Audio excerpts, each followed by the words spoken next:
नमस्कार साथियों, गौरव ज्ञान धारा में आपका फिर से स्वागत है। आज अपने आरबीएससी क्लास की जो ये बैच चल रहा है, इसके अंदर आप लोगों का जो पहला चैप्टर है, प्रथम अध्याय है, वो पूरा होने वाला है। प्रथम अध्याय अपने आप में बहुत लंबा चैप्टर है। अब वैसे देखोगे तो 26-27 पेज का ही है, लेकिन जब उसमें इतिहास पढ़ने बैठते हैं तो फिर इतिहास के ऊपर तो पूरी किताब आ जाती है। तो उस तरीके से अपन ने जो है इन 20 क्लासेस के माध्यम से, अभी तक 20 क्लास हुई है, ये समझ लो कि आपने अपने मोस्ट ऑफ राजस्थान का इतिहास पढ़ लिया है। क्योंकि अपन ने सिर्फ आरबीएससी को ही नहीं पढ़ा है, उसके अलावा भी पढ़ा है। ठीक है, इसीलिए आपको लगेगा 20 क्लास में पहला चैप्टर ही पूरा हुआ है, तो उसके पीछे कारण ये है कि अपन ने संपूर्ण पढ़ा है। काफी सारी चीजें जो नहीं दे रखी उसमें वो अपन ने पढ़ी है। यानी कि मान लीजिए 40% आरबीएससी में दिया, 60% और पढ़ लिया, तो कंप्लीट रिवीजन। रिवीजन तो क्या, पूरी प्रिपरेशन ही कह सकते हो आप, उसके साथ में अपन आगे बढ़ रहे हैं। अब आज ये जो है अपना अंतिम, मतलब इस चैप्टर का अंतिम पार्ट है ये। इसके बाद में दूसरा अध्याय अपन शुरू करेंगे। ठीक है, तो आज स्पेशली अपन जो पढ़ने वाले हैं वो जयपुर और जोधपुर।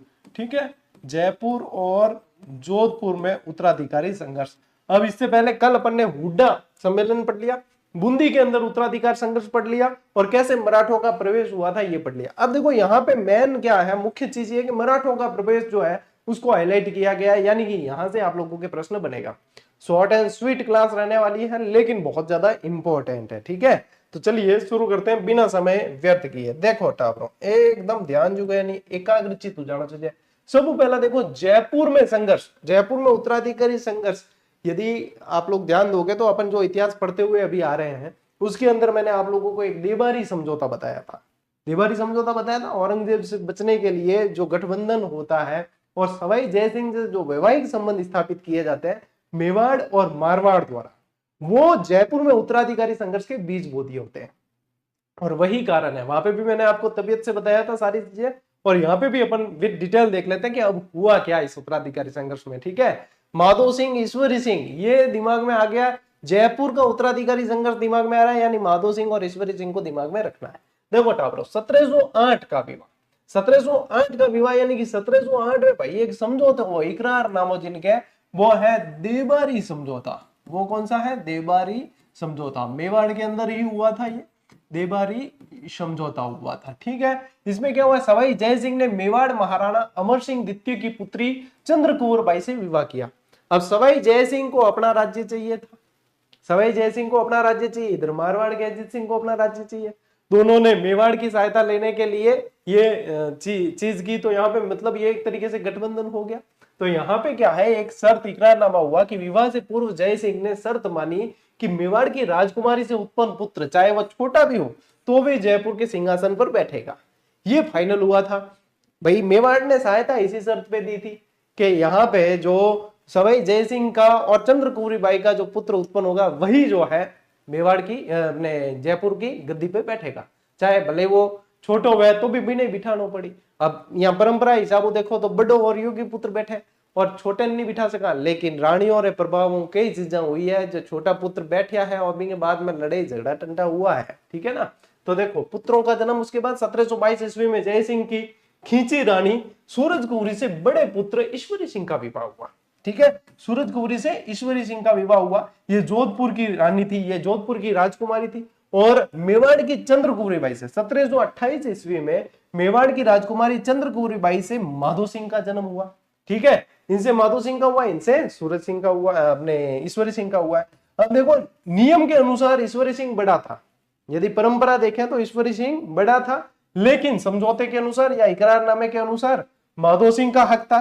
तो हो गए, संघर्ष के बीच वहीं पे हो गए। अब शर्त याद दिलाएंगे मेवाड़ वाले तो, कि शर्त क्या थी, भले छोटा है फिर भी गद्दी पे यही बैठेगा। और यहाँ परंपरा के अनुसार क्या है, ईश्वरी सिंह बैठना चाहिए। दोनों के बीच उत्तराधिकार का संघर्ष निश्चित हो गया। यहीं से जो है ये उत्तराधिकारी संघर्ष जयपुर का प्रारंभ हो जाता है। ठीक है, ले स्क्रीनशॉट लो, आगे बढ़ा। उत्तराधिकार संघर्ष में थाने परिणाम तक ले जाऊं मैं कि आगे के वो देखो। अब क्या होता है, संघर्ष का प्रारंभ और मराठा हस्तक्षेप होता है 1743 ईस्वी में। जय सिंह की हो जाती है मृत्यु, सवाई जय सिंह की हो जाती है मृत्यु 1743 ईस्वी में। सवाई जय सिंह की मृत्यु के बाद उनका ज्येष्ठ पुत्र यानी बड़ा पुत्र ईश्वरी सिंह गद्दी पर बैठ गया। इनका कर दिया राज तिलक। ठीक है, अब राज तिलक बताओ, कछवा शासकों के राज तिलक कहाँ होते थे? कदमी महल में। बता रखा है, आप लोगों को पढ़ाया है पूरा पूरा, ठीक है। तो ये ज्येष्ठ पुत्र जो है ये गद्दी पे बैठ गया।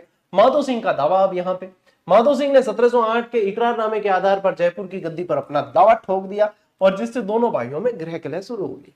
भाई आपस में गृह कलह, वो तो हमें दिखती बात है। सवाई जय सिंह जी जीवता जित तो ठीक है, क्या जी तो जीवता है, जित तक तो कोई झगड़े कौन। और सवाई जय सिंह जी परलोक सिधार गया, बिन बाद में संघर्ष की स्थिति उत्पन्न होगी।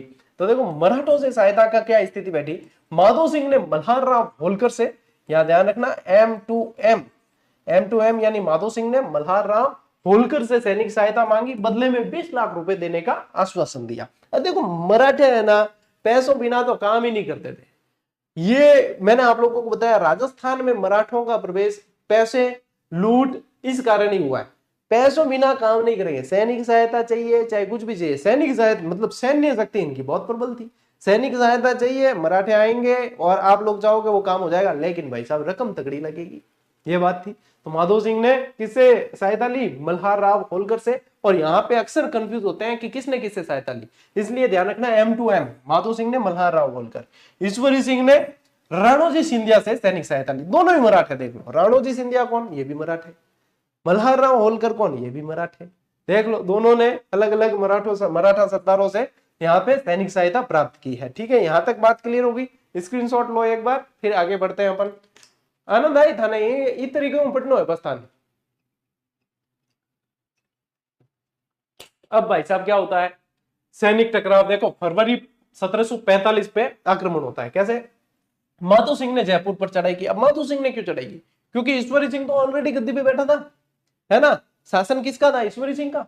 लेकिन ईश्वरी सिंह ने अपने मराठा साथियों की मदद से माधो सिंह और उसके सहयोगियों को हराकर खदेड़ दिया।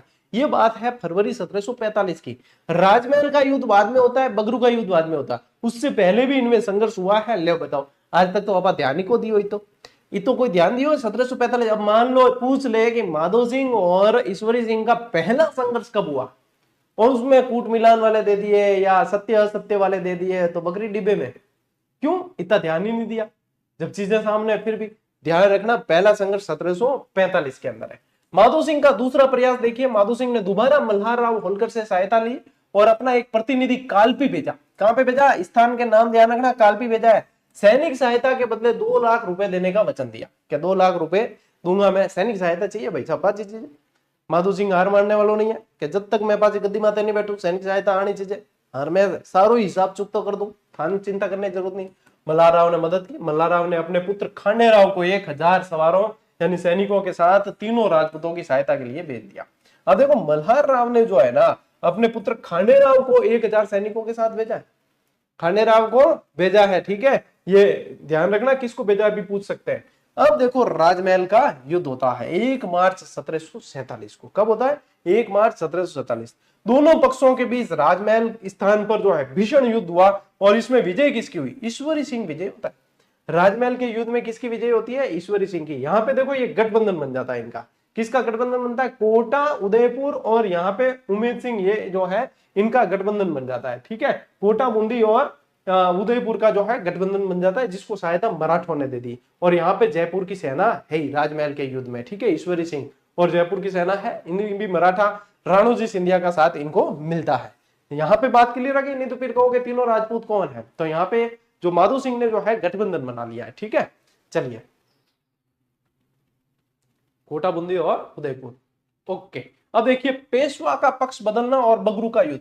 पेशवा का रुख जो है राजमहल युद्ध तक पेशवा का झुकाव ईश्वरी सिंह की ओर था। राजमहल के युद्ध तक किसकी तरफ था, ईश्वरी सिंह की तरफ। लेकिन दबाव और लालच की स्थिति बनती है। युद्ध के बाद मेवाड़ के शासक महाराणा जगत सिंह ने पेशवा को अधिक रुपया देने का लालच दिया।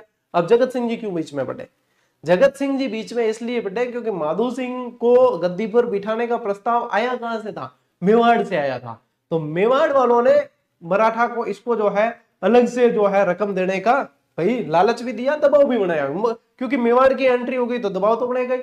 ऋण के बोझ से दबे पेशवा ने ईश्वरी सिंह का साथ छोड़ दिया। इस पे ऑलरेडी लोन चल रहा था, पेशवा पे तो ऑलरेडी लोन चल रहा था, और लोन से दबा हुआ व्यक्ति कहीं से पैसा आ रहा है, चुकता कर सकता है, तो फिर वो तो भाई राजी है। तो क्या अपार तो लोन चुकी जाए, अपार के सहायता तो करनी, आनी करो के आनी करो, बात अपार के मतलब तो भाई बात होगी। तो ऋण से दबा हुआ था, ईश्वरी सिंह का साथ छोड़ के माधो सिंह के पक्ष में चला गया। बगरू का युद्ध होता है, ठीक है, 1 साल बाद 1748 के अंदर, ठीक है। बगरू नामक स्थान पर मराठा और ईश्वरी सिंह के बीच मुठभेड़ होती है और 6 दिनों तक चले इस युद्ध में ईश्वरी सिंह पराजित होता है। ईश्वरी सिंह पराजित होने के बावजूद देखो राजा बनेगा, क्योंकि ईश्वरी सिंह वापस पैसे देने का, पेमेंट करने की जो है बात करता है। यहाँ पे एक इंपॉर्टेंट चीज निकल के ये आती है कि आपको पूछ सकते हैं कि भरतपुर के जाट शासक सूरजमल किसकी तरफ थे। तो औचित्र जो थान दिखे थोड़ा छोटो दिखे, और है ईश्वरी सिंह और सूरजमल की मुलाकात है। ये युद्ध से पहले, बगरू के युद्ध से पहले, और ये पेंटिंग बनाई हुई है, ये चित्रकला से लिया हुआ चित्र है, ये पेंटिंग बनी हुई है, ठीक है। तो ये सूरजमल और ईश्वरी सिंह की मुलाकात है, और यहाँ पे सूरजमल सेना सहित जो है इनसे मिलने आते हैं। तो सूरजमल ईश्वरी सिंह की तरफ से लड़ते हैं, ये ध्यान देने लायक पॉइंट है, ठीक है। तो जाट शासक सूरजमल ईश्वरी सिंह की तरफ से लड़ते हुए बड़े साहस का परिचय देते हैं। संधि की शर्तें क्या क्या है? हार के बाद ईश्वरी सिंह को निम्नलिखित बातें मानने के लिए विवश होना पड़ा, और आने वाले समय में संधि की शर्तें पूछी जाएगी। अब थोड़ा सा अपन जो है अलग लेवल से चल रहे हैं, ये चीजें नोट्स मेकिंग पैटर्न पे आप लोगों के पास आ रही है, और भाई साहब इन चीजों को याद रखना बहुत जरूरी है। अब देखो, माधो सिंह को 4 परगने देने, क्या माधो सिंह को इंपॉर्टेंट है, क्या शर्तें रखी? माधो सिंह को 4 परगने देने, उमेद सिंह को बूंदी का राज्य लौटाना है, और मराठों को भारी धनराशि देने का वायदा करना है। ये शर्तें किसके सामने रखी गई? ईश्वरी सिंह के बाद, हार के बाद भी ये शर्तें रखी, तो यानी कि ईश्वरी सिंह को शासक बना देंगे, ये थी बात। अब देखो, आज आप लोगों के, मैंने सुबह आप लोगों के साक्षी में लाइव उपस्थिति में लगभग 1800 बच्चे लाइव जुड़े थे, और आरबीएसई की अपनी जो है ये वस्तुनिष्ठ संग्रह पुस्तक को विमोचित कर दिया है, और मेरे पास ये उपलब्ध है। अब देखो, क्लास तो आ ही रही है, क्लास पूरी डेस्क्रिप्टिव नोट्स मेकिंग पैटर्न पे, और ये पुस्तक आपके पास में। अब ये दोनों का कॉम्बिनेशन इतना शानदार आपके तैयार हो जाएगा कि आरबीएसई नाम का जो डर है ना भाई साहब, नष्ट नाबूद हो जाएगा बिल्कुल पूरी तरीके से। थान की चिंता करने की जरूरत ही नहीं, और थारी बहु प्रतीक्षित जो पुस्तक है, बुक है भाई, बहुत शानदार मेहनत करी है, और थान वीडियो में बतायो भी है, और जो कमेंट आए हैं भाई साहब उस पे सिर्फ विमोचन का वीडियो देख के दिल खुश हो गया, और वास्तव में मेहनत सार्थक हो गई ऐसा लग रहा है। लेकिन वास्तविक कमेंट आपको तब करना है, आप खुद ये पुस्तक पढ़ोगे, और उसके बाद में आपको रिव्यू कमेंट करने हैं कि वास्तव में आप लोगों को ये चीज कैसी लगी है। पूरी रंगीन किताब दी है, बढ़िया तरीके से एकदम सेट करके व्यवस्थित। आरबीएसई की 6वीं से 10वीं तक की किताबें साइड में रख दो, क्योंकि उसमें बहुत सारा अधूरापन, और ये जो है पूर्णता की तरफ चल रही है। बैच साथ साथ में कंटिन्यू रखना है, क्योंकि इसमें जैसे कि बहुत सारी चीजें ऐसी है जो मैं क्लास इसमें समझने को बहुत बढ़िया मिल जाता है। ये जो समझते हो ना आप कि हाँ ये ऐसे हुआ वैसे हुआ, समझने को बहुत बढ़िया मिलेगा, और नोट्स बन जाएंगे एक तरीके से, ठीक है। चलो स्क्रीनशॉट ले लो, और कोई पैसे तो लग नहीं रहे हैं आपके क्लास देखने के, अपने समय में से आधा पौना घंटा ही तो देना है आपको, बस इतना भी नहीं दे सकते हो अपने लिए, अपने संघर्ष के अंत के लिए, तो भाई साहब फिर तो ईश्वर ही आप लोगों के जो है मदद करने आएंगे। अब देखो, ईश्वरी सिंह की आत्महत्या का क्या प्रकरण था। बगरू का युद्ध जो है ये अगस्त 1748 में लड़ा गया है, हो सकता है कि महीना भी पूछा जाए, तो अगस्त 1748 आपको ध्यान रखना है। अब देखो, धन की वसूली, ईश्वरी सिंह मराठों को वायदे के अनुसार रुपया नहीं दे सका, और धन वसूलने के लिए होलकर जयपुर की ओर बढ़ा। मल्हारराव होलकर ने देखो साथ तो दिया था माधो सिंह का, लेकिन बाद में शर्त यह रखी थी कि ईश्वरी सिंह को बढ़ा देंगे, अपने को पैसे से मतलब है, पैसे देने से ईश्वरी सिंह दे ही नहीं पाया, और मल्हारराव होलकर को यह पता चला तो जयपुर की ओर, चलो कुछ करो, निकालो सेना। लोन वाले आते हैं ना वसूल करने, है किसी का लोन लिया हुआ होता है तो वसूल करने आते हैं, वैसे वैसे ये भी इसने लोन दिया था, मतलब इसने दिया नहीं लोन, लेकिन बात हुई थी कि वादा क्या, हाँ इस शर्त पे सहायता दी थी, चलो कि वसूली करने है। किस था? एक कौन? राजदूत की मुलाकात। देखिए, रास्ते में जयपुर का राजदूत होलकर से 2 लाख रुपयों के साथ मिला, ईश्वरी सिंह ने भेजा, क्या भाई साहब बीच में ही रोक दो, अटे आए अपार बार लड़ने बिल्कुल ही कंडीशन ही नहीं है, और न रुपया टको है, न सेना भी व्यवस्थित कौन, राजदूत को भेजा एक बीच में 2 लाख रुपए में बीच में डील करते, वापस भेज दे लोन वालों को। यहाँ पे जो है होलकर इस राशि से खुश नहीं हुआ, और जयपुर की तरफ पड़ता रहा, नहीं भाई साहब पूरी ही वसूली की जाएगी, अब इंस्टॉलमेंट वाला कुछ नहीं है, पूरा लोन भरो एक साथ। तो ये जो है राजदूत, अब वहां पे राजदूत जो है पहले आ जाता है, पहले आके ईश्वरी सिंह को सूचना देते, भाई साहब 2 लाख में जो है डील हुई कौन, मांडवली हुई कौन है, और भाई होलकर तो मान ही कौन रही है, वो तो कहे नहीं नहीं नहीं नहीं मैं वहां जाके वसूली करूंगा। ईश्वरी सिंह को उस समय डर लगा, राजदूत से ये सूचना पाकर ईश्वर सिंह अत्यंत भयभीत हो गया, बहुत जबरदस्त डर गया, और उसके पास मराठों को देने के लिए रकम नहीं थी, उसको कुछ नहीं सूझा। निराश होकर 13 दिसंबर 1750 को ईश्वरी सिंह ने आत्महत्या कर ली। और ये जो ईश्वर लाट है, ये क्या है? ईश्वर लाट, जिसे बनाया ईश्वरी सिंह नहीं था, इसे सरगासूली भी कहते हैं। इसे क्या कहते हैं? सरगासूली भी इसे कहा जाता है। इसके ऊपर से कूद कर ईश्वरी सिंह ने आत्महत्या कर दी। इसके ऊपर से कूदकर आत्महत्या कर ली। और राजवंशों के अंदर जो है ये आत्महत्या करने वाला पहला शासक पढ़ने में आया था, मराठों के भय के कारण। मराठों के भय के कारण। ले भाई साहब स्क्रीनशॉट। अब देखो माधो सिंह का राज्याभिषेक और मराठों का कत्लेआम। माधो सिंह भाई साहब क्या करता है, जयपुर ऐसा बसा हुआ है कि चारों तरफ दीवार है, बीच में बसा हुआ परकोटा चारों तरफ। माधो सिंह करे आड़ा बंद और कत्लेआम। अब क्या हुआ देखिए, जयपुर की गद्दी देके ईश्वरी सिंह की मृत्यु के बाद होलकर ने माधो सिंह को बुलवाकर जयपुर की गद्दी पर बैठा दिया, क्योंकि संघर्ष इन दोनों के बीच चल रहा था। माधो सिंह आखिर में बैठेगा तो मल्हारराव होलकर का मैं बिठा देता हूं, तो मेरे को थोड़ा बहुत पैसा तो प्राप्त हो जाएगा। मराठों की मांगे देखिए, गद्दी पर बैठते ही मराठों ने माधो सिंह के सामने धन की लंबी चौड़ी मांग रख दी। माधो सिंह मराठों को सबक सिखाना चाहता था। माधो सिंह को पता है कि ईश्वरी सिंह को तो इन्होंने मजबूर करके कुदवा दिया वहां से, माधो सिंह कूदे कौन? क्या माधो सिंह तो मराठा राव होलकर ने ऊपर ले जाने धक्को दे सके, बाकी जो है माधो सिंह नहीं कूदे। क्या वो मजबूर भले करा है? माधो सिंह जो है अपने अंदर ही जो रणनीति बनाने लग गया कि भाई अब जो है अपन बताएंगे इनको, ठीक है। और इन्होंने मांग रख दी लंबी चौड़ी। 10 जनवरी 1751 की बात है कि इस दिन लगभग 4000 मराठे नवनिर्मित जयपुर नगर में कलात्मक मंदिरों और बाजारों को देखने आए थे। क्योंकि देखो 1727 के अंदर सवाई जयसिंह ने जयपुर को बनाया था। और वास्तुकार आप लोगों को पता है विद्याधर भट्टाचार्य भाई साहब क्या जबरदस्त आर्किटेक्ट मॉडल के साथ बनाया। तो चारों तरफ चर्चा थी। 4000 मराठा जो है घूमने आए, देखने आए। मराठा सैनिक कह दो चाहे नागरिक कह दो, जो भी है वो घूमने देखने आए कि भाई अपन देख के आते हैं कि वहां पे देखने लायक चीज बनी है, कि जंतर मंतर ने फंतर ने कई बनी उड़ा है, तो अपा चला देखने। और यूं भी अपार तो क्या चारों तरफ जो है कोई ना कोई योद्धा लड़ाई है, तो अपार के घूमने चला। तो वो जो है इनको देखने पहुंचे थे। दोपहर में माधो सिंह ने नगर के सभी द्वार बंद करवा दिए। जयपुर इस तरीके से बचा हुआ है कि उसके परकोटे के नगर के मतलब द्वार बंद करा दिए, बाहर कोई नहीं जा सकता। इसने सारे द्वार बंद करा दिए। राजपूत सैनिकों और आम नागरिकों ने अचानक मराठों का कत्लेआम शुरू कर दिया, क्योंकि धापे हुए थे लूट खसोट और इन मांगों से, धापे हुए थे लोन वसूली से, धापे हुए थे। तो चारों तरफ से बंद करके और आम नागरिकों ने, सैनिकों ने, सब ने मार काट, क्योंकि ये तो आए थे घूमने, इनको पता ही नहीं था कि हमला हो जाएगा। इस तरीके से मराठों का कत्लेआम इन्होंने शुरू कर दिया। और इसका ऐतिहासिक प्रभाव क्या पड़ा कि इस घटना से राजस्थान की राजनीति में राजपूत मराठा संघर्ष की एक नई उलझन शुरू हो गई, जो आगे चलकर दोनों जातियों और पूरे राजस्थान के लिए घातक साबित हुई। अब देखो इस तरह का प्रकरण होगा तो निश्चित रूप से आगे जो है देखो बदले की भावना आगे से आगे चलती रहती है। तो ये जो है मराठा राजपूत संघर्ष का एक बहुत जबरदस्त जो है यहां से चैप्टर शुरू हो गया एक तरीके से। लेकिन माधो सिंह ने जो है ईश्वरी सिंह के वहां से जो कूद के आत्महत्या की थी उसका एक तरीके से बदला ले लिया था। लीजिए स्क्रीनशॉट आप।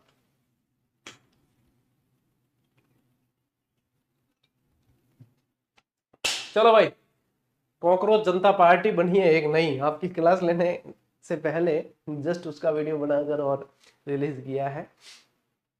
देखो सुप्रीम कोर्ट के जज साहब भी, यदि अब सोशल मीडिया का दौर ऐसा है, सुप्रीम कोर्ट के जज साहब तो छोड़िए, कोई भी व्यक्ति कुछ भी कह दे, और खासकर उच्च पद पे आसीन है, ठीक है, अच्छे खासे प्रतिष्ठित पद पे आसीन है, और कुछ भी नहीं कह सकता। देखो आप कुछ भी कह के फेमस हो सकते हो, आप कुछ भी कह के बड़े बन सकते हो, लेकिन बड़े बन के या फेमस होके आप कुछ भी नहीं कह सकते।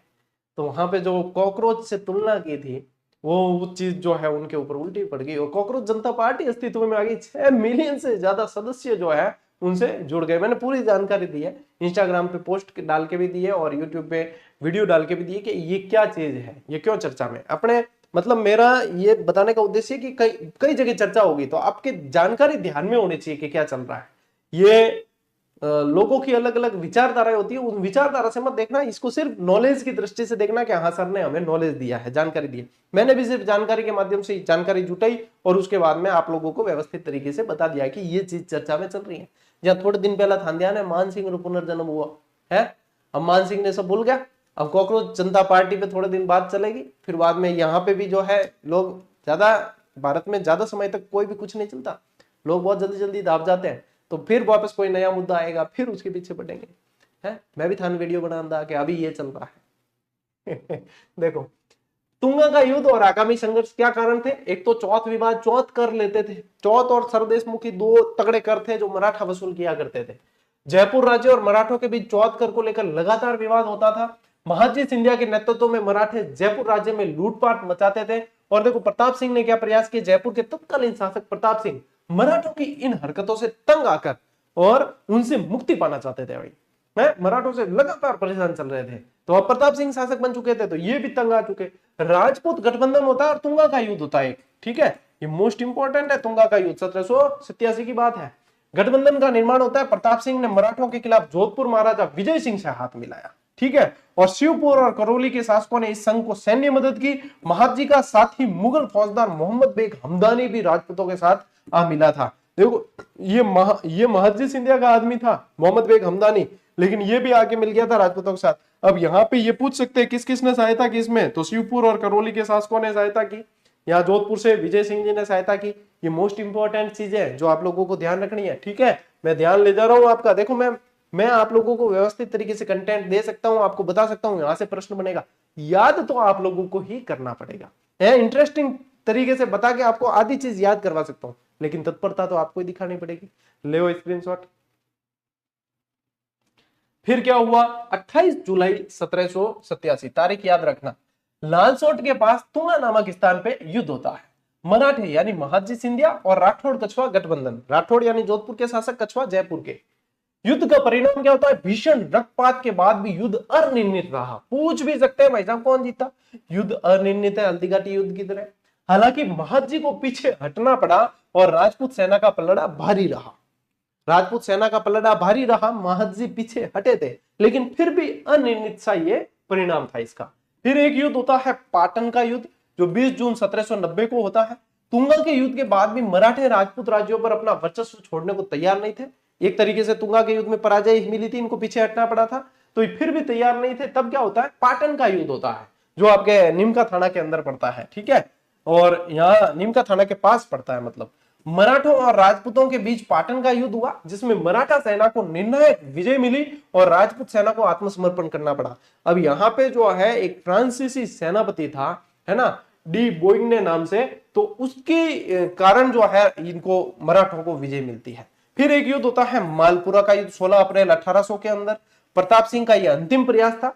जयपुर शासक प्रताप सिंह ने मराठों से आजाद होने के लिए जोधपुर की सहायता से एक और कोशिश की, और परिणाम क्या हुआ कि मालपुरा में हुए इस युद्ध में जीत मराठों की हुई। जयपुर राज्यों को मजबूर होकर फिर से मराठों से संधि करनी पड़ी।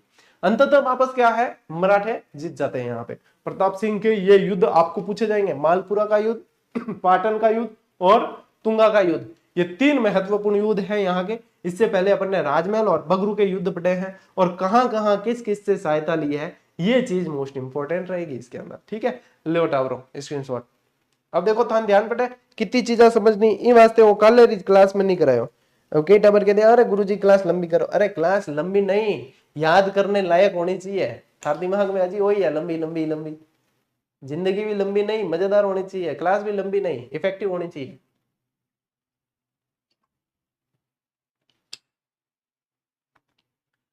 अब आते हैं भैया, एक कृष्णा कुमारी विवाद है, आप लोगों को पता है कृष्णा कुमारी विवाद, गिंगोली का युद्ध, ये बहुत चलते हैं इतिहास के अंदर। तो कृष्णा कुमारी मेवाड़ की राजकुमारी थी। ये विवाद क्या था, देखिए, मेवाड़ महाराणा भीम सिंह की पुत्री थी, और इनकी जो है सगाई कर दी थी जोधपुर के शासक भीम सिंह से।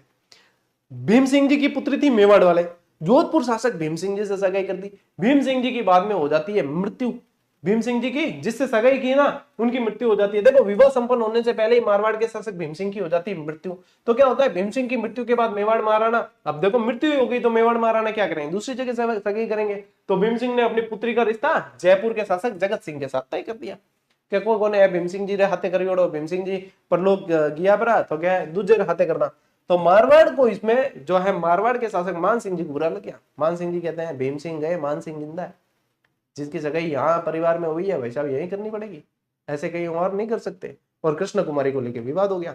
आन जगत सिंह जी करी ओडी, जगत सिंह जी बट गया क्या तुम मेरे हाथे कर दी सगाई, हम तो हटे ही हुए। अब फंस गए, विवाद फंस गया। ऐसे ही विवाद हो जाता था, सब अपने अपने ऊपर ले लेते थे बस।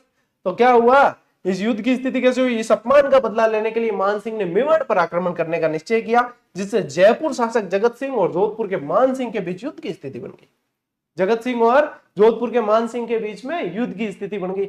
मतलब तीनों के बीच में गुत्थी जो है उलझ गई अब यहाँ पे, ठीक है। ये कृष्ण कुमारी विवाद है। अब क्या होता है आगे बताता हूं मैं आप लोगों को, एक बार स्क्रीनशॉट लो। फिर देखो हस्तक्षेप का मौका मिला मराठों को, है ना। इस पारिवारिक और राजनीतिक कलह के कारण मराठों और अमीर खां पिंडारी को मेवाड़ और मारवाड़ की आंतरिक स्थिति में दखल देने का फिर से अवसर मिल गया। और ये तो मौके के इंतजार में ही रहते थे मराठे तो, कि कब मौका मिले और अपन चौका मारे। अमीर खां पिंडारी का रुख क्या था कि मारवाड़ के शासक मानसिंह का पक्ष लेते हुए अमीर खां पिंडारी ने मेवाड़ में अपना डेरा डाल दिया। मानसिंह के पक्ष में अमीर खां पिंडारी ने मेवाड़ में डेरा डाला है। अब पिंडारी की शर्तें और धमकी देखिए। अमीर खां पिंडारी ने मेवाड़ के सामने दो सख्त प्रस्ताव रखे। एक तो कि कृष्णा कुमारी की शादी मारवाड़ के मान सिंह से कर दी जाए अथवा कृष्णा कुमारी की हत्या कर दी जाए। या तो शादी मान सिंह से ही होगी या फिर हत्या होगी। जगत सिंह से शादी की कोई मतलब ऑप्शन ही नहीं है, ऑप्शन ही नहीं है। ये प्रस्ताव किसका था? कृष्णा कुमारी की हत्या करने का, अमीर खां पिंडारी का। बात न मानने पर उसने पूरे मेवाड़ राज्य को उजाड़ने और तबाह करने की धमकी तक दे दी थी। किसकी बात हो रही है? अमीर खां पिंडारी की। ठीक है, अब विवाद का अंत और ऐतिहासिक प्रभाव देखिए। कृष्णा कुमारी का अंत हुआ आखिर में। विवाद को शांत करने के लिए 21 जुलाई 1810, डेट याद रखना, 21 जुलाई 1810 को कृष्णा कुमारी के जीवन की समाप्ति जहर देकर कर दी गई। और इसी के साथ दुखद विवाद ये पटाक्षेप का अंत हुआ। मतलब कृष्णा कुमारी को जहर दे दिया गया और मारा गया। देखो कृष्णा कुमारी की तो कोई गलती नहीं थी, सगाई की पिताजी ने, जिससे कि वो स्वर्ग सिधार गए। तो क्या हुआ दूसरी जगह की, ये आपस में भिड़ के कृष्णा कुमारी को फालतू में जहर देके मारना पड़ा और ये मेवाड़ के लिए दूसरे कलंक के रूप में जाना गया। ये हत्याकांड मेवाड़ के लिए दूसरा कलंक। पहला कलंक कौन सा? जब उदा ने कुंभा की हत्या की, वो पहला कलंक। और दूसरा कलंक मेवाड़ की कृष्णा कुमारी का ये हत्या करना। ऐतिहासिक महत्व देखो, इस क्रूर घटनाक्रम को राजस्थान के इतिहास में मराठा हस्तक्षेप का सबसे काला अध्याय माना जाता है। पूछ सकते हैं, बहुत अच्छी और इंपॉर्टेंट लाइन है। ठीक है, स्क्रीनशॉट लो, ये यहां से प्रश्न बनता है। देखो आगे बढ़ते हैं, अब चलते हैं जोधपुर की तरफ। जयपुर वाला पूरा हो गया आपके। जोधपुर का उत्तराधिकारी संघर्ष, पृष्ठभूमि क्या रही है देखिए, महत्वपूर्ण उलझन देखो। राजस्थान के इतिहास में जोधपुर राज्य का उत्तराधिकारी संघर्ष सबसे जटिल और कई वर्षों तक चलने वाला विवाद था। सबसे जटिल था ये, क्यों? क्योंकि देखो भगत सिंह की महत्वाकांक्षा, सबसे पहले शासक थे यहाँ के जोधपुर के भगत सिंह। जोधपुर के महाराजा अभय सिंह का भाई भगत सिंह अभय सिंह को गद्दी से हटाकर स्वयं जोधपुर का शासक बनना चाहता था। भगत सिंह बनना चाहता था। सत्ता परिवर्तन कैसे हुई कि देखो जून 1949 में अभय सिंह की हुई मृत्यु। जून 1949 की बात है। महाराजा अभय सिंह की मृत्यु के बाद उनका पुत्र राम सिंह जोधपुर की गद्दी पर बैठा। किसका पुत्र? अभय सिंह का पुत्र राम सिंह गद्दी पर बैठता है। और तख्ता पलट कैसे होता है? नवंबर 1750 भगत सिंह ने राम सिंह पर आक्रमण को उसे परास्त किया और जोधपुर की गद्दी हत्या ली। समझ रहे हो? भगत सिंह किसका भाई था? अभय सिंह का। अभय सिंह की मृत्यु के बाद में अभय सिंह के पुत्र राम सिंह गद्दी पर बैठते और राम सिंह को खदेड़ देते हैं। कौन? भगत सिंह खदेड़ देता है। राम सिंह का पलायन, यहां से गद्दी छीनने के बाद राम सिंह भागकर जयपुर आया और वहां के शासक माधो सिंह के से शरण प्राप्त कर ली। अब उस समय में यहाँ पे शासक कौन था? माधो सिंह। तो राम सिंह चला जाता है माधो सिंह के पास और शरण प्राप्त कर लेते हैं। यहां तक स्क्रीनशॉट लो, फिर आगे बढ़ते हैं। आगे क्या हुआ पूरी स्टोरी आपके दिमाग में चलनी चाहिए। फिर देखो राम सिंह ने क्या प्रयास किए। जयपुर के में शरण लेने के बाद राम सिंह मराठों से सैनिक सहायता प्राप्त करने की कोशिशों में जुट गया। राम सिंह वापस देखो मराठों से, सभी को उस समय मराठे ही दिखते थे कि अपनी हेल्प करने कौन आएगा? मराठे आएंगे। अजमेर पर अधिकार 1752 की बात है। जोधपुर के नए शासक भगत सिंह ने अजमेर पर अपना अधिकार किया और मराठों का विरोध के अंदर देखिए, भगत सिंह द्वारा अजमेर पर अधिकार करने से मराठों को उसके नए विरोध का एक नया और ठोस कारण मिल गया, क्योंकि मराठे स्वयं अजमेर पर अधिकार करना चाहते थे। मराठे चाहते थे अजमेर पे अधिकार अपन करेंगे। कर लिया किसने? भगत सिंह ने। तो मराठों को तो एक मौका मिल गया फिर वापस। क्या? हाँ भाई साहब, भगत सिंह, राम सिंह वैसे ही मराठों से सहायता लेने के चक्कर में था और क्या भगत सिंह ने जो है अब भाई साहब मधुमक्खी के छत्ते में हाथ डाल दिया। तो यहां से ये जो इनको मौका मिल गया, एक बार स्क्रीनशॉट लो। फिर देखो सत्ता परिवर्तन और मराठा आक्रमण। 21 सितंबर 1752 को भगत सिंह की हो जाती है मृत्यु। भगत सिंह की मृत्यु के बाद उसका पुत्र विजय सिंह जोधपुर की गद्दी पर बैठता है। भगत सिंह की मृत्यु हो गई 1752 में। शासक कौन बन गया? विजय सिंह। जून 1753 की बात है। राम सिंह लगातार मराठों से मदद मांग रहा था और फलस्वरूप रघुनाथ राव ने राम सिंह को पुणे गद्दी पर बैठाने के लिए जयप्पा सिंधिया को जोधपुर पर आक्रमण करने के लिए भेजा। भेजा किसने? रघुनाथ राव ने भेजा। R2R ध्यान रखना, अब यहाँ पे R2R है, वहां M2M था, माधो सिंह, मल्हार राव होलकर। यहाँ राम सिंह और रघुनाथ राव। भेजा किसको? जयप्पा सिंधिया को भेजा है। ठीक है। मेड़ता का युद्ध होता है 15 सितंबर 1753 को। मेड़ता के पास दोनों पक्षों में भीषण युद्ध हुआ और विजय सिंह पराजित होकर नागौर की तरफ भागा और वहां के दुर्ग में शरण ले ली। नागौर के दुर्ग में शरण ले ली। कहां पे एंट्री किसकी हुई? मराठों की। देखो चारों तरफ से घूम फिर के क्या आएगा, क्योंकि स्पेशल हेडिंग दे रखा है आपके आरबीएससी 10वीं किताब में, मराठों का प्रवेश और उत्तराधिकारी संघर्ष, इसलिए स्पेशल दे रखे हैं उत्तराधिकारी संघर्ष, इसलिए अपन इतना डिटेल में पढ़ रहे हैं। देखो अपन सामान्य जैसे राजस्थान का इतिहास पढ़ते हैं किसी भी बैच में, किसी भी वैकेंसी के अंदर, तब ये उत्तराधिकारी संघर्ष को इतना डिटेल में नहीं पढ़ते हैं। अब यहाँ पे इसलिए डिटेल में पढ़ रहे हैं क्योंकि दे रखा है डिटेल में। और भाई साहब एग्जामिनर को सिर्फ और सिर्फ आरबीएससी की पुस्तकें दिख रही है कि यहां से ही सवाल बनाने हैं, ताकि कोई ऑब्जेक्शन की बेजमारियां नहीं रहे। और ये देख लो आपने को कवर करना जरूरी है। ले स्क्रीनशॉट। फरवरी 1756 में संधि होती है। लंबे समय तक मराठों का मुकाबला न कर पाने के कारण विजय सिंह संधि के लिए विवश होता है। और संधि की शर्तें क्या होती है? क्षेत्रीय नियंत्रण, यानी कि अजमेर और गढ़बीटली, यानी जो गढ़बीटली तारागढ़ को कहते थे, पूर्णतः मराठों के अधिकार में रहेंगे। और मराठे तो चाहते भी यही थे कि अजमेर पर अधिकार करना है। ठीक है। राम सिंह का हिस्सा तय किया गया। जालोर सहित आधा मारवाड़, जिसमें सांबर, मारोट, सोजत, परबतसर, केकड़ी के 84 गांव शामिल थे, राम सिंह को मिला। मोस्ट इंपॉर्टेंट कर लेना भाई साहब, अगला प्रश्न है। ऐसी ही लाइनें ढूंढता है एग्जामिनर, जो मैं पहले से ढूंढ के ले आया हूं आपके नोट्स मेकिंग बना के, हाँ नोट्स के रूप में ऐसे लिखना है। क्या क्या याद रखोगे फिर से सुनो। जालोर सहित आधा मारवाड़, जालोर मिला है। सांबर, मारोट, सोजत, परबतसर, केकड़ी और 84 गांव शामिल थे। विजय सिंह को क्या मिलता है? जोधपुर, नागौर, मेड़ता विजय सिंह का प्रभुत्व माना गया। भाई साहब ये दोनों लाइनें बहुत इंपॉर्टेंट है। और युद्ध की क्षतिपूर्ति के रूप में विजय सिंह ने मराठों को 50 लाख रुपए देना स्वीकार किया, और 25 लाख प्रथम वर्ष में और शेष राशि आगामी 2 वर्षों में 2 किस्तों में देनी तय की। मतलब लोन की इंस्टॉलमेंट तय करती थी यहाँ से, क्या हाँ किस्तें क्या रहेगी। तो 25 लाख तो एक मुश्त है, 50% एक साथ है, बाकी बाद में 25% है। ठीक है। यहाँ जो है लोन की किस्ता तय कर दी कि भाई इस तरीके हर जानो देना। मतलब मराठों का देखो क्या रहता था, युद्ध करने आएंगे तो पैसे पहले से मांग के लेंगे कि हाँ आएंगे, फिर नुकसान हुआ उसकी भरपाई के रूप में और लेना है। अब फिर बाद में देखते हैं कि कौन जीता कौन हारा, कौन ज्यादा दे सकता है, उसकी तरफ चले जाते थे। ऐसे ये जो है उस समय पलड़ा बदल भी देते थे। ले स्क्रीनशॉट। देखो राम सिंह ने अपनी सहायता के बदले मराठों को 5 लाख रुपया देना स्वीकार किया। राम सिंह से भी लिए, विजय सिंह से भी लिए, मराठे में कह रहा हूं दोनों तरफ से लेते थे। जोधपुर राज्य मराठों को 1.5 लाख रुपए वार्षिक टैक्स के रूप में देगा, यह भी तय हुआ। ये सारी शर्तें 1.5 लाख रुपए वार्षिक जो है टैक्स के रूप में, ये जो दिए एक मुश्त वो अलग है, ये टैक्स के रूप में देगा। यदि राम सिंह विजय सिंह की सीमा पर अतिक्रमण उल्लंघन करता है तो विजय सिंह उसके खिलाफ सैन्य कार्रवाई करने के लिए स्वतंत्र रहेगा। यानी कि बाद में थे पाछे ही भिड़ो और पाछे ही मराठारी सहायता लो, कुल मिलाकर वो है कि ओ इनमें करे तो ए पाछो कर सके। यानी वापस इनको एक संधि में वो भी डाल दिया है कि ये कर भी सकते हैं भाई ऐसे है। राजस्थान पर मराठों और पिंडारियों का प्रभाव तो देखिए, केवल बीकानेर और जैसलमेर ही ऐसे राज्य थे जो मराठों की लूटपाट से बचे रहे। मोस्ट इंपॉर्टेंट लाइन है, ये अपवाद राज्य थे। बीकानेर और जैसलमेर मराठों के प्रभाव से बचे रहे हैं। बहुत अच्छा प्रश्न। उपयुक्त 2 राज्यों को छोड़कर से संपूर्ण राजस्थान धीरे धीरे मराठों का पूर्ण वर्चस्व स्थापित हो गया था। बाकी कोई भी अछूता नहीं रहा था, सभी जगह जो है इनका प्रभाव देखने को मिला था। देखो पिंडारियों का उदय कैसे हुआ, आगे चलकर मराठों के सहयोगी रहे पिंडारियों ने भी अपने स्वतंत्र दल संगठित किए और राजस्थान में लूटमार शुरू कर दी। मराठे और पिंडारी जो है राजस्थान में लूटमार के उद्देश्य से आते थे, तो इन्होंने भी लूटमार यहां से शुरू कर दी। पिंडारी पहले मराठों की मदद किया करते थे। लगातार लूटपाट और भारी करों के कारण राजस्थान के राज्यों में आर्थिक दशा अत्यंत खराब हो गई, बहुत दयनीय स्थिति हो गई थी। एक तो युद्ध में खराब हो गए, उसके बाद में इनको पैसे दे दे के पूरे हो गए, आर्थिक स्थिति पीछे पूरी चौपट। ले स्क्रीनशॉट। और इसी के साथ आपका यहाँ पे चैप्टर भी पूरा, ठीक है, यही इतना ही है आप लोगों के उत्तराधिकारी संघर्ष। और पहला चैप्टर आप लोगों के कक्षा 10 का कंप्लीट होता है। अब आप लोगों को मैंने जानकारी पहले ही दे दी है। देखो ऑनलाइन जो कैसे मिलेगी क्या चीज, इससे संबंधित आपके जितने भी प्रश्न हैं आरबीएससी की पुस्तक से संबंधित, पूरा विमोचन का वीडियो इसी पे आधारित था। उसमें सारे प्रश्नों के जवाब दिए गए हैं।